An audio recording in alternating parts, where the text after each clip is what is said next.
We have Hedera and the nation of Georgia, a memorandum of understanding that positions the entire nation to implement Hedera across the public sector. We have Ripple in Singapore and Chainlink with Grayscale, and just a lot more to get into, including Bank of America, essentially telling their wealthy clients that they need to allocate 4% of their portfolios into crypto. If you guys like this content, please like and subscribe. But we are going to hop in. First and foremost is coming out of the Hedera Foundation. Today, they unveiled a memorandum of understanding with the Ministry of Justice of Georgia. Now, what we get into here is pretty interesting. So what's actually happening is, and I have some notes here for myself, the Ministry of Justice of Georgia just signed a formal MOU with Hedera to explore moving data from their National Public Registry agency onto Hedera, expanding the government's existing smart contract service, evaluating the tokenization of real estate, and forming joint expert working groups to move into technical implementation. One of the reasons this is important and big here is land registry and real estate are essentially some of the biggest markets on earth. If you look at some of the estimates coming out of the World Bank estimates that 70% of global wealth is held in real estate. Georgia's own land registry manages over 3.5 million property records. Property disputes can consume 1 to 3% of a nation's entire GDP, depending on the region. And fraud, document tampering, and unclear ownership are top drivers of governance inefficiency. So you really start thinking about what's about to kind of happen here. And again, this is one nation going live on Hedera. We've seen a couple of other similar use cases in some other jurisdictions. I'm pretty sure Ripple has a land registry announcement that went live maybe a year and a half ago as well here. But this one is huge in Georgia. For additional context and numbers, the National Public Registry in Georgia already introduced a smart contract service.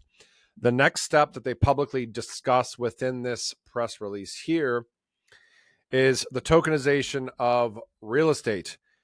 So some of the numbers put into perspective here briefly. Georgia's real estate sector represents roughly $16 to $20 billion USD in asset value.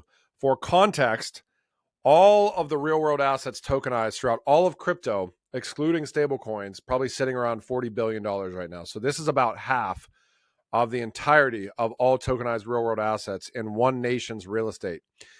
Globally, real estate tokenization is projected to reach $5 to $7 trillion by 2030. That's according to Boston Consulting Group and McKinsey, some of the largest professional services firms in the world. Tokenized fractional ownership could open Georgian real estate to millions of foreign investors instantly without friction or paperwork delays.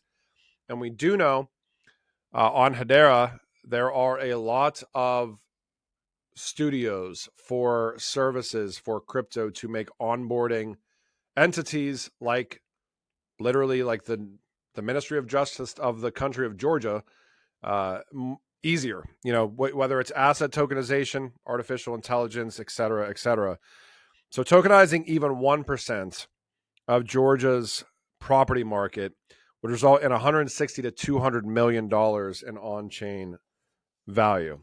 So they're building out these working groups. Obviously, this is a gigantic announcement, but I really think that this puts into context not only for Hedera, but the kind of the blockchain space as a whole. The same thing that we've been talking about over and over again on this channel. The entire world is going to run on crypto and blockchain and distributed ledger. It's just a matter of time. There is so much going on behind the scenes that we don't even see. And this is one network and one nation. And this is obviously a gigantic achievement for the Hedera ecosystem and a testament to the technology. But this is just a drop in the bucket of what probably multitudes of things that we haven't seen, not only on Hedera, but probably across the entire spectrum of some of these high utility ecosystems that we talk about. For some additional context, and some other digital government blockchain adoption initiatives going on. And these are certainly not inclusive here of everything. Sweden tested a blockchain land registry but never deployed it nationwide. Dubai moved many government functions to DLT but still integrating the real estate sector.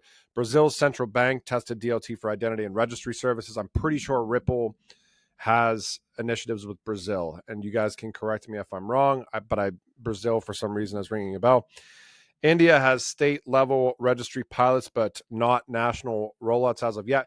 We do know that the government of India, again on Hedera, has some initiatives going on with Dovu on Hedera from a sustainability standpoint. So Georgia, within that press release today, now positioned to become one of the first nations to actually integrate land registry data, smart contracts, real estate tokenization, and all of this on public sector blockchain infrastructure and on a single network. This is in alignment with what we talked about yesterday with BlackRock's love letter to crypto, blockchain, and DLT. If you missed that video, I will try to remember to link it. But essentially, you have BlackRock, the world's largest asset manager, saying that the world's capital markets are going to be running digitally on blockchain, on distributed ledger, and not just private environments, but on these public blockchain networks. Now, a couple of other things today. Ripple, Chainlink, we're going to talk about here in a second, but Bank of America recommending 4% crypto allocation for clients joining Wall Street's digital asset embrace. Their wealth management clients may put up to 4% of their portfolios in crypto. Talk about a rhetoric shift as far as what's going to happen in the future with crypto. Interesting story. I remember talking to one of my childhood friends who is a financial advisor. This is back, I think, in 2020-ish timeframe. And I was like, hey, do you think your firm is ever going to advise people to get into crypto? And he's like, never. Yeah. Okay. So, and now, like I said, like we've said lots of times on here, nobody wants to be first, but everybody wants to be second. This is Chief Investment Officer at Bank of America. For investors, quote, for investors with a strong interest in thematic innovation and comfort with elevated volatility, a modest allocation of 1 to 4% in digital assets could be appropriate. We also have Vanguard reversing course, opening up their $11 trillion behemoth of asset management platform into cryptocurrency ETFs.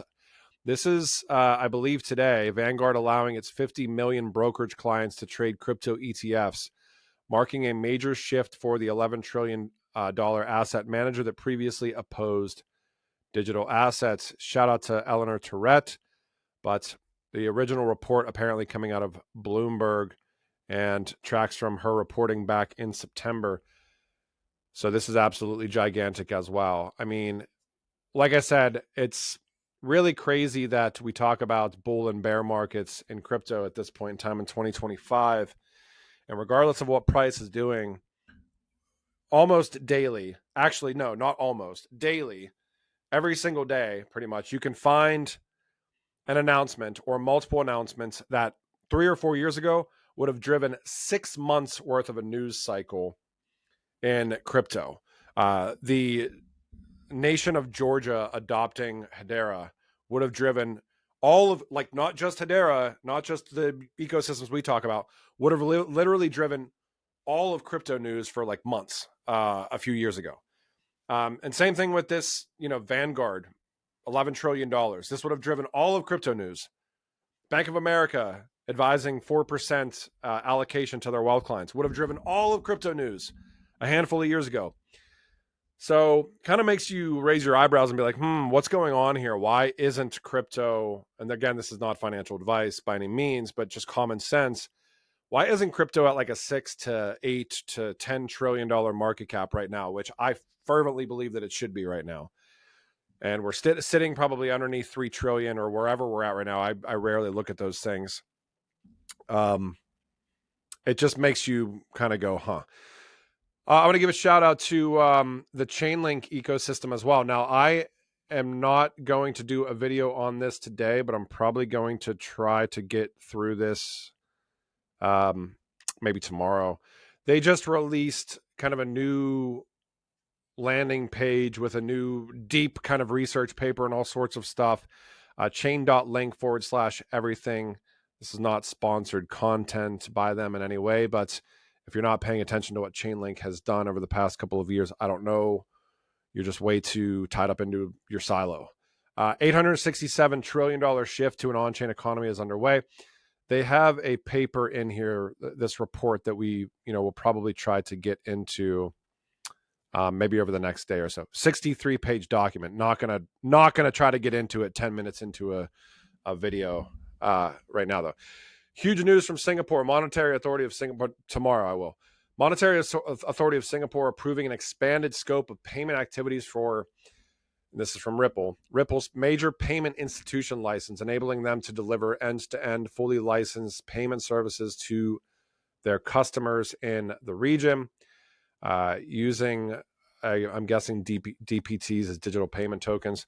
End-to-end payment solution using digital payment tokens such as Ripple, USD, and XRP to settle payments in a matter of minutes.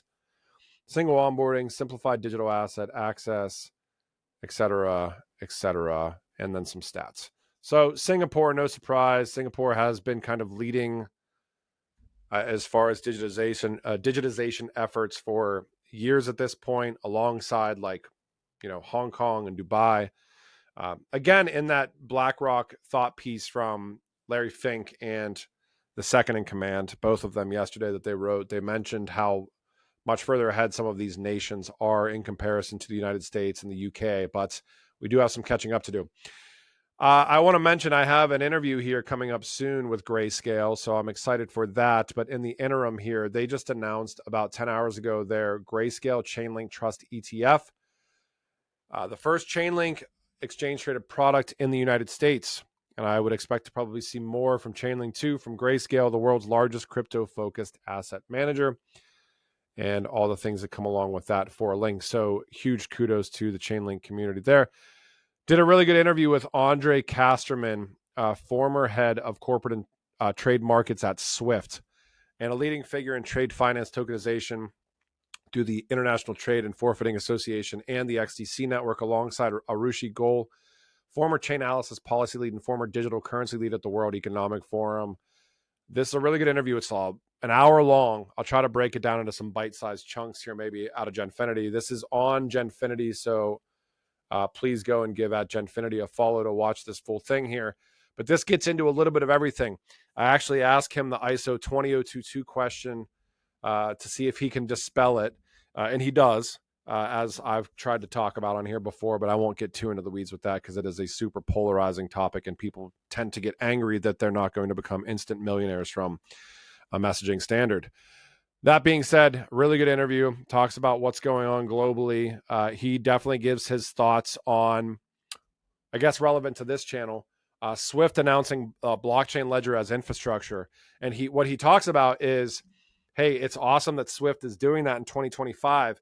But whereas Ripple and some of these other other blockchain companies were the new kids on the block as far as trying to get involved in the banking system and not disrupt, but value add into payments and do all the other stuff that, Ripples and the Hederas of the world have had to have done, basically being the new kids on the block. He says that Swift, now by announcing blockchain, their blockchain infrastructure, is essentially, it's not what people think. And Andre was at Swift for probably a decade and a half, I think. And a big wig at Swift. He's saying Swift is now the new kid on the block, and they're going to have to play catch up to entities like Ripple and others that have been doing this for years. I found that really interesting, and that is kind of unique insight from that interview. So please go and watch that interview on at Genfinity on X. I also wanted to mention that I saw this today coming out of Quant. This looks like, obviously, this is a legit X account here. But for those that follow Quant, and we talk about Quant on this, I've talked about Quant for years on this channel. They definitely have deep ties with the European Central Bank's digital euro stuff and UK and the regulated liability network. So very much so deeply embedded into some of this real world adoption that we talk about. Fusion Layer 25 is probably an X account that you might want to follow.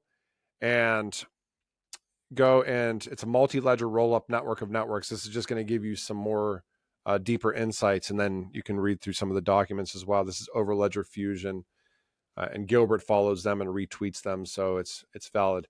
Before I hop, I want to also mention we did an interview, another really valuable, I feel like, interview. Let me try to find it. Did a really great interview with Para Algo Wallet from Algorand. Obviously not financial advice. Genfinity has media relationships with not everything, but a lot of the interviews that you see, certainly within Algorand, Hedera. But we did a really good interview here. And this is Wes Geisenberger. He's the head of sustainability at the Hedera Foundation. I think his actual title is like VP of Sustainability.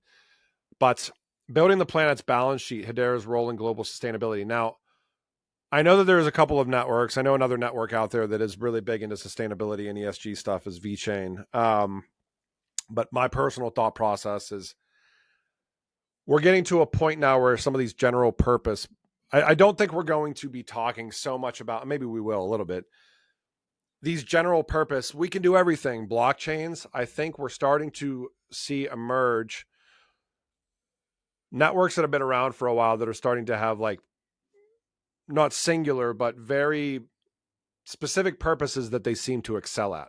I think Hedera through the sustainability lens, with what Hedera Guardian represents and the integrations there, I think that that's a good example of that. So you could argue that, Ripple and XRPL for payments, but Hedera for sustainability, I think there's a lot of crazy integrations that are going on.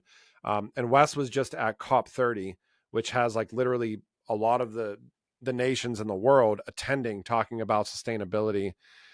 And this is a really good interview too. I think also another use case on Hedera that I think is really early, but I think pretty exciting is the way that artificial intelligence is going to start tying in. I know Patches, who's like an OG community developer that is now running tokenization and consensus. He's the lead at Hashgraph, but his passion is artificial intelligence. There's awesome builders on Hedera like Hashgraph Online and Michael Cantor and some of the standards coming out of there for agentic AI. And I think it'll be interesting to watch what happens on Hedera from an artificial intelligence standpoint as well. But another good interview. So just a shout out there. I also there was an XDC interview. There was the Wes Geisenberger interview.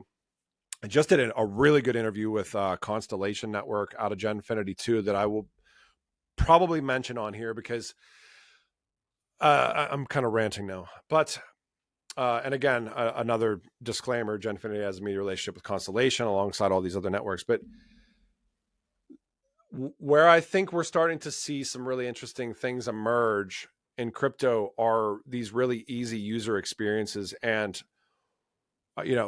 where I think Constellation excels from the tech standpoint is like what you can do on metagraphs. But I think that nobody cares about the technology, right? Nobody cares about how to define technology or nobody's going to be talking about transactions per second a decade from now, or how things can interoperate, or why XRPL DEX is perfectly suited for whatever. They're just going to either be using it or not using it. And I think that's the same thing across the board. The 99% of the people in the world that aren't in crypto aren't going to care about how crypto works, just like the 100% of the world that uses the internet not 100, but 99% of the world that uses the internet doesn't care how TCP IP works or how we can email each other from Yahoo to Google and all that other stuff. Nobody cares. They just use it. But Constellation, they did a really good breakdown. Dave Berg, who's the CPO, had a product at Constellation, did a really good breakdown on Real Estate Ledger, which builds on their digital evidence product. And it's not like number one, it's not a shill towards anything. And it's not overly complicated from a technology standpoint. It's literally like, hey, you can look at everything that you would want to verify on a ledger, on a distributed ledger, from vendors like plumbers and electricians to, updates to your house, to bills, to, all this other stuff, all kind of in this verified, place, which is on blockchain, or on distributed ledger. So I'm going to share that with you guys as well. So anyways, from the Ministry of Justice of the nation of Georgia, signing a memorandum which in cooperation with Hedera envisages the introduction of the latest digital technologies in their public sector, everything from land registry to tokenization of real estate, to Vanguard announcing their $11 trillion worth of platform participants and assets managed can now participate in crypto ETFs, to a Chainlink Grayscale exchange traded product. And we're going to get more into the Chainlink Oracle platform report here, which I'm sure is interesting, to Ripple in Singapore, trade finance and XTC in the World Economic Forum, and thought leaders in sustainability on Hedera as well. Quant fusion. Like I said, like this is 20 minutes of a video, and I probably didn't talk about, Bank of America. Bank of America, 4% of their wealth clients. I mean, there's probably some other stuff I missed today too, but again, Canary Capital confirms assets included upcoming American-made crypto ETF. Circle Foundation launches to boost financial resilience for underserved communities. There's just too much news to get into on a daily basis, guys. I hope you guys enjoyed this video. I know I probably didn't tackle everything that I could have tackled, but we're 20 minutes in and I'm starting to get out of breath, so I'll have to tackle the rest of it tomorrow. If you like this content, please like and subscribe, share it, type it, do whatever the cool kids do, and I will talk to you when I talk to you. Thanks. Bye.